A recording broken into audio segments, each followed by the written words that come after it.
평안하셨습니까? 금요묵상의 중앙루터교회 최주훈 목사입니다. 디트리 보네포 목사님의 성도의 공동생활이라고 하는 그 책으로 그 책에서 나오는 아주 짧은 글을 여러분에게 지난주까지 잠깐 읽어드렸는데요. 거기에서 그리스도인은 공동체인 동시에 하나님 앞에 홀로 선 단독자다라고 하는 그 주제로 이 책을 쭉 이어나가고 있습니다. 특별히 홀로 선 그리스도인이 해야 될 것을 보네포 목사님은 세 가지를 이야기를 해요. 기도, 말씀 묵상, 그리고 중보기도, 이 세 가지를 이야기를 합니다.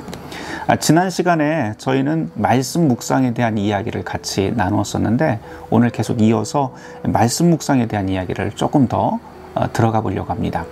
특별히 오늘 저하고 여러분들하고 같이 제가 여러분에게 읽어드릴 그 내용 중에 아주 중요한 내용이 하나 있어요. 여러분들은 말씀 묵상할 때 어떤 마음으로 성경을 읽으시는지요? 오늘 이야기 속에서 디트리 보네포 목사님은 성경을 계속해서 읽는다는 게 굉장히 힘든 일인데 이 힘들다는 것, 그리고 이 실증난다는 것, 그런 것들을 대면할 수 있어야 된다. 내가 성경을 끝까지 읽을 수 없구나 하는 것들, 지치고 실증나고 계속할 수 없다는 것을 좀 제대로 좀 보았으면 좋겠다라고 하는 이야기를 합니다. 보통 우리는 성경을 묵상을 한다 그러면 무언가 신비한 경험들,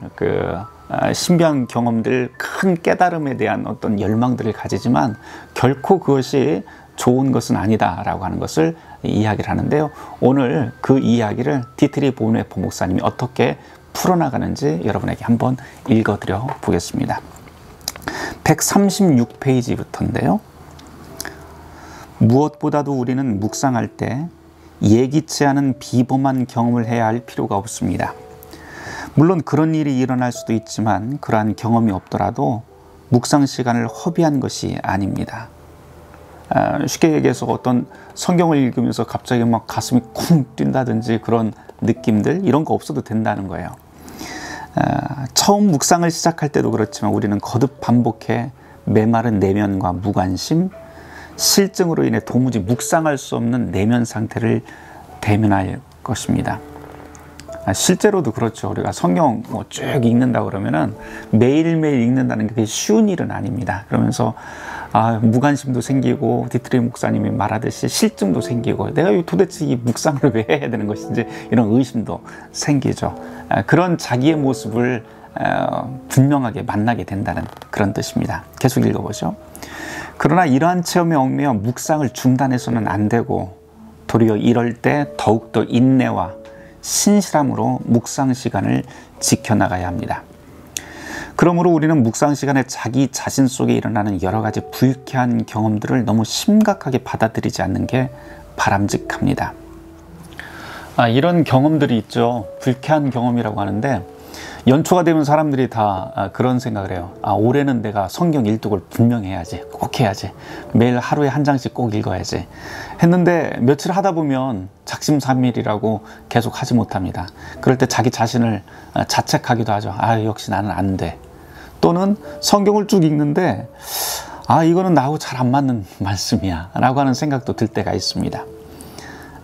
그런 불쾌한 경험들을 우리는 분명히 성경 묵상을 연속적으로 하다 보면 분명히 만나게 됩니다.